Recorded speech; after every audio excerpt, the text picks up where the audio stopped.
Ekber, Allahu Ekber. Allahu Ekber, Allahu Ekber. Eşheden la ilahe illallah. Eşheden la ilahe illallah. Eşheden enne Muhammeden Resulallah. Eşheden enne Muhammeden Resulallah. Hayla selah, hayla selah. Hayel felah, hayel felah. Allahu Ekber, Allahu Ekber. La ilahe illallah. Elhamdülillah. Elhamdülillah. Elhamdülillahi'llezî hadâna lihâza ve mâ kunnâ linehtediye levlâ en hadânallâh. Neşhedü en lâ ilâhe illallâhu vahdehu lâ şerîke leh. Ve neşhedü enne seyyidena Muhammeden abduhu ve rasûluhu. Allahümme salli ve sellim ala seyyidina Muhammedi ve ala alihi ve ashabihi ecma'in. Amma ba'd. فيا عباد الله اتقوا الله وأطيعوه إن الله مع الذين اتقوا والذين هم محسنون فقال الله تعالى في كتابه الكريم أعوذ بالله من الشيطان الرجيم بسم الله الرحمن الرحيم يا أيها الذين آمنوا قوا أنفسكم وأهليكم نارا وقودها الناس والحجارة عليها ملائكة غلاظ شداد لا يعصون الله ما أمرهم ويفعلون ما يؤمرون صدق الله العظيم. Aziz din kardeşlerimiz, saygılı Müslümanlar. Уважаемые соотечественники, дорогие единоверцы, сегодня мы поговорим о том, как защитить себя и своих близких от пламени ада. В 6-м аяте суры Тахрим Аллах говорит: «О те, которые уверовали, оберегайте себя и свои семьи от огня, растопкой которого будут люди и камни. Над ним есть ангелы, суровые и сильные. Они не отступают от повеления Аллаха и выполняют все, что им велено».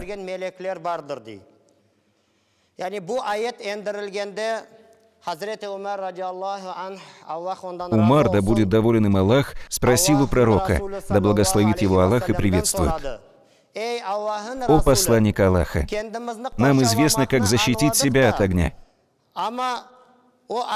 Но как мы можем защитить от огня свои семьи?» На что пророк, да благословит его Аллах и приветствует, ответил: «Запрещайте им то же, что Аллах сделал запретом для вас, и приказывайте им то, что было приказано вам.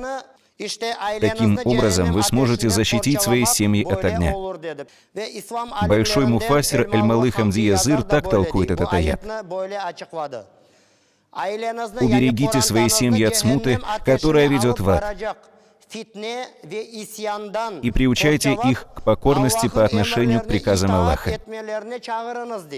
Человек несет ответственность не только за себя, но и за членов своей семьи.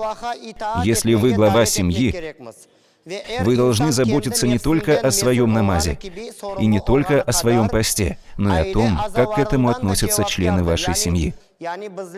Исходя из аята, который мы упоминали ранее, мы должны осознать, что несем ответственность и за свою жену, и за своих детей. Есть хадис пророка, да благословит его Аллах и приветствует, который повторяет смысл этого аята: «Каждый из вас пастух, и каждый из вас будет спрошен за свою паству». И каждый из нас, будучи главой семьи, должен представлять себя пастухом. И с нас будет спрошено, приказывали ли мы членам своей семьи одобряемое и запрещали ли мы им порицаемое. Правитель – пастух для людей, и он будет спрошен за свою паству. Мужчина – пастух для своих домочадцев, и он будет спрошен за них. Женщина – пастушка в доме своего мужа и для его детей, и она будет спрошена за них. Мы видим, что в этом хадисе указана определенная иерархия. Правитель будет спрошен за свое государство, потому что несет ответственность за него. Мэр города будет спрошен за жителей, которые жили в этом городе. Сельский голова будет нести ответственность за тех людей, которые проживали в этом селе. И сужая круг, мы приходим к тому, что мы, исполняя роль главы семьи, несем ответственность за ее членов. Дорогие единоверцы, в хадисе, который мы рассмотрели, можно проследить цепочку ответственности, которая начинается с главы семьи. В первую очередь мы должны обратить внимание на то, исполняются ли веления Всевышнего родителями, следуют ли они приказам Аллаха, проявляют ли они смирение по отношению к Аллаху. Это очень важно, потому что мы являемся примером для своих детей. Ведь наши дети будут делать то, что они видят в своей семье. Потом мы часто жалуемся, что наши дети выросли не такими, как нам хотелось бы. Но разве изначально нам не следовало бы посмотреть на себя? Какой образ жизни мы ведем? Как относимся к своей семье? На прямом мы пути или нет? Избегаем ли мы запретов Всевышнего Аллаха? В первую очередь мы должны задать эти вопросы себе. А наши дети будут просто брать с нас пример. Мы должны привить нашим детям любовь к поклонению Всевышнему Аллаху, внушить им отвращение к запретному. И это наша главная задача. За это мы будем спрошены. С давних времен, из поколения в поколение, наши предки передавали друг другу знания об истории, традициях, религии. Бабушки и дедушки постоянно делали наставления подрастающим поколениям по многим вопросам. Но, к сожалению, стариков, которые пережили советский режим и сохранили эти знания, все меньше и меньше. Поэтому на наши плечи сегодня ложится сложная миссия. Мы потеряли одно звено в цепи и должны непременно восполнить эту потерю. Мы должны заново начать эту работу. Мы должны воспитывать наших детей в исламских традициях. И основа этого, фундамент семьи, это никах. Безусловно, сейчас мы видим, что наша молодежь опирается на эту основу, проводя обряд никах. Но у этого вопроса есть много тонкостей. Поэтому мы должны обратить внимание, соблюдаются ли все предписания ислама в обряде бракосочетания. Ведь никах – это чистота семьи. И если начать с этого, то и будущее такой семьи будет чистым. Праведный халиф Умар, да будет доволен им Аллах, говорил: «Жена – это завеса между мной и адским огнем». Посмотрите, как прекрасны эти слова. Если жена праведна, чиста, обучает своих детей исламу, то мужчина будет спокоен рядом с такой женой. Конечно, в каждой семье есть свои проблемы, сложности, недопонимания. Без этого не бывает. Но, как известно, самое ненавистное для Аллаха из дозволенного – это развод. Поэтому не стоит до этого доводить. Мы должны относиться друг к другу с терпением и пониманием. Давайте стараться помогать друг другу и беречь свою семью. Разрушить все просто, а вот склеить, собрать воедино бывает гораздо сложнее. Поэтому давайте не будем давить друг на друга, не будем провоцировать ссоры, ведь члены нашей семьи – это наш аманат. Они верены нам Аллахом на хранение. Мы совершаем никах и берем себе жену. И с этого момента она верена нам на хранение. Наши дети также наш аманат.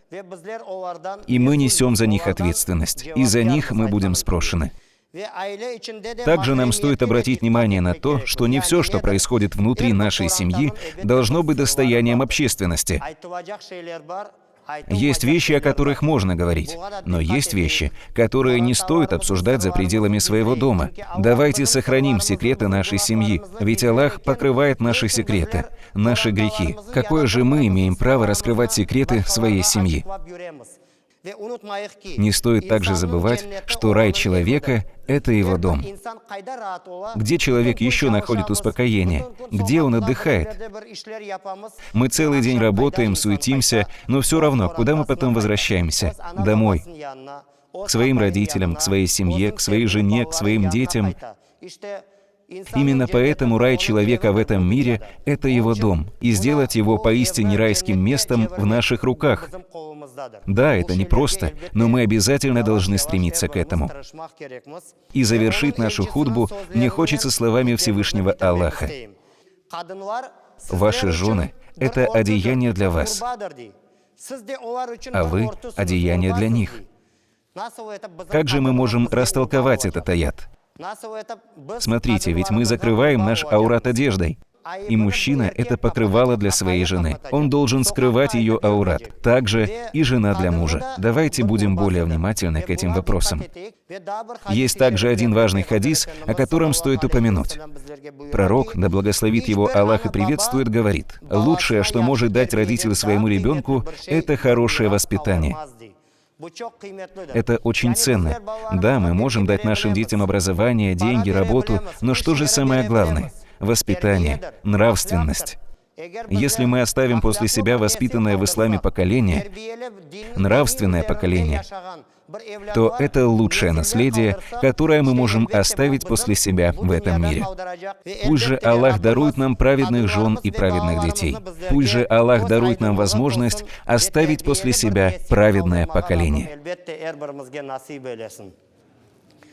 ألا إن أحسن الكلام وأبلغ النظام كلام الله الملك العزيز العلام كما قال الله تبارك وتعالى في الكلام وإذا قرئ القرآن فاستمعوا له وأنصتوا لعلكم ترحمون الحمد لله حمد الكاملين والصلاة والسلام على رسولنا محمد الأمين وعلى آله وأصحابه أجمعين تعظيما لنبيه وتكريما لصفيه فقال عز وجل من قائل مهبرا وآمرا إن الله وملائكته يصلون على النبي يا أيها الذين آمنوا صلوا عليه وسلموا تسليما اللهم صل على محمد وعلى آل محمد كما صليت على إبراهيم وعلى آل إبراهيم إنك حميد مجيد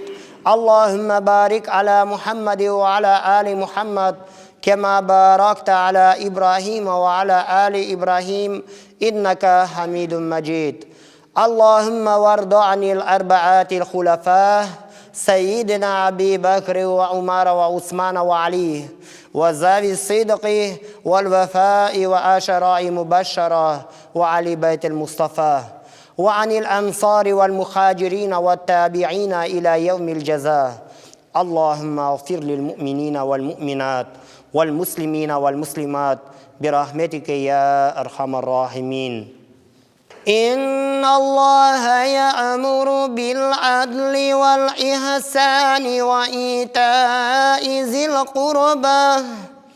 ذي القربى وينهى عن الفحشاء والمنكر والبغي يعظكم لعلكم تذكرون